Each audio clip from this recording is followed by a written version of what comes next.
Tayo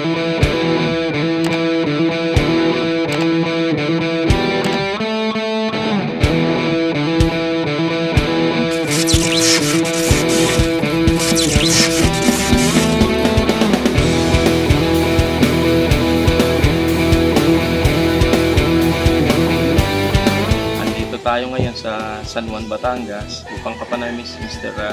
Jed Atienza, owner ng El Capitan Jed Team Farm. 17 years old, nagsisimula na. Kaso hindi pa lang po ako sa breeding noon.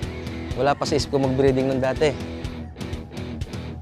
Yung mga bloodlines namin, Sweater, Hatch, Boston Roundhead, White Kelso. Yung 5K ko, na ginamit nito ngayon, galing kay BGC. Tapos yung aking cash line at Golden Boy kay Idol Mark Lim. Biscuit Game Farm, Biscuit Game Farm.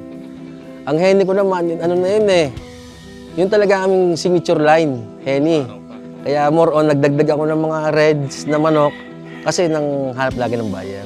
Yung white ko galing kay Sir B-Boy Enriquez ng Firebird Game Farm. White Kelso. White Kelso, sir. Lumabong kami ng 3 hits ulutan sa BMEG. Puro puti yung ginamit ko.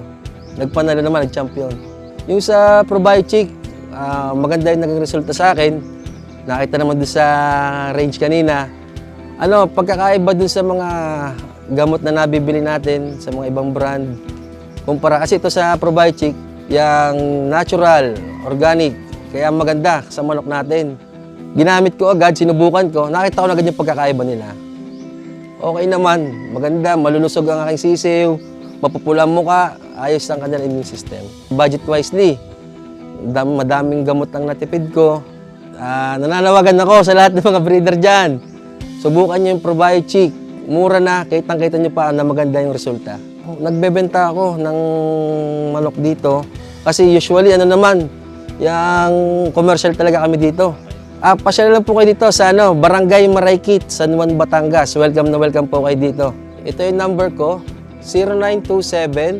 0927-294-7699.